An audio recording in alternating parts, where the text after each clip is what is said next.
नमस्कार, विंध्या टाइम्स में आपका स्वागत है और आपके साथ में आशुतोष तिवारी। निर्वाचन आयोग ने त्रिस्तरीय पंचायत चुनाव की प्रक्रिया निरस्त करके अंततः राज्य सरकार की चाह पूरी कर दी है।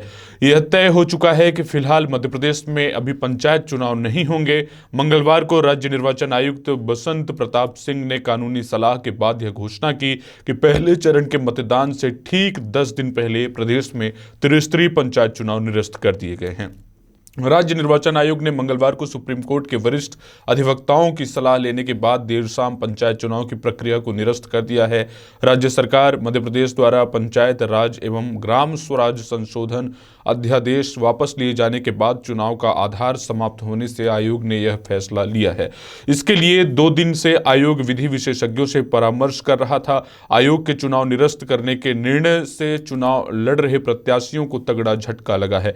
पूरी ताकत से चुनाव प्रचार में जुटे 2 लाख से ज्यादा प्रत्याशी खुद को ठगा सा महसूस कर रहे हैं। हालांकि प्रत्याशी अपनी जमानत राशि वापस ले सकेंगे। चुनाव प्रक्रिया निरस्त होने के साथ ही प्रदेश में लागू आदर्श आचरण संहिता समाप्त हो गई है। उधर नगरीय विकास व आवास मंत्री भूपेंद्र सिंह ने चुनाव निरस्त होने पर राज्य निर्वाचन आयोग को धन्यवाद दिया है और मुख्यमंत्री का आभार माना है। उन्होंने कहा है कि इससे प्रदेश के ओबीसी को न्याय मिलेगा। आयोग में सोमवार को 3 बार बैठकें हुई थी। इस दौरान आयोग के अधिवक्ता सिद्धार्थ सेठ का लीगल ओपिनियन अफसरों को मिला था, लेकिन 2 अन्य वकीलों की कानूनी सलाह नहीं मिल पाई थी, जिसकी वजह से मंगलवार तक के लिए फैसला टाल दिया गया था। आयोग ने पंचायत राज एवं ग्राम स्वराज संशोधन अध्यादेश 2021 के आधार पर 4 दिसंबर को पंचायत चुनाव का कार्यक्रम घोषित किया था। इसमें वर्ष 2019 में पंचायतों के परिसीमन को निरस्त करने के पुराने आरक्षण के आधार पर चुनाव कराए जा रहे थे,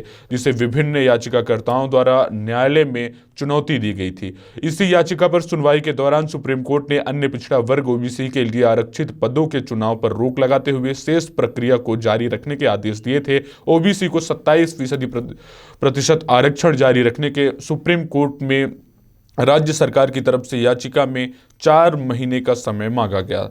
सरकार ने याचिका में कहा कि सरकार इस अवधि में पिछड़ा वर्ग आयोग से राज्य में ओबीसी वर्ग की सामाजिक, राजनीतिक और आर्थिक स्थिति की रिपोर्ट तैयार करवाएगी। यह तथ्य सामने लाएंगे कि राज्य में ओबीसी वर्ग को 27% आरक्षण क्यों जरूरी है।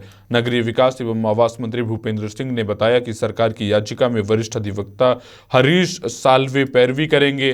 केंद्र सरकार की तरफ से सुप्रीम कोर्ट में तुषार मेहता पैरवी करेंगे। ओबीसी संगठन की तरफ से के विश्वनाथन पैरवी करेंगे। पंचायत राज संशोधन अध्यादेश वापस होने के साथ ही 2019 के परिसीमन के अनुसार नहीं रह गई थी। आरक्षण का भी वो आधार नहीं रह गया था, वो पहले था। दरअसल अध्यादेश जारी होने के बाद राज्य निर्वाचन आयोग ने मतदाता सूची का संक्षिप्त पुनरीक्षण कराया था। जिला पंचायत अध्यक्ष पद का आरक्षण भी अभी तक नहीं हुआ है।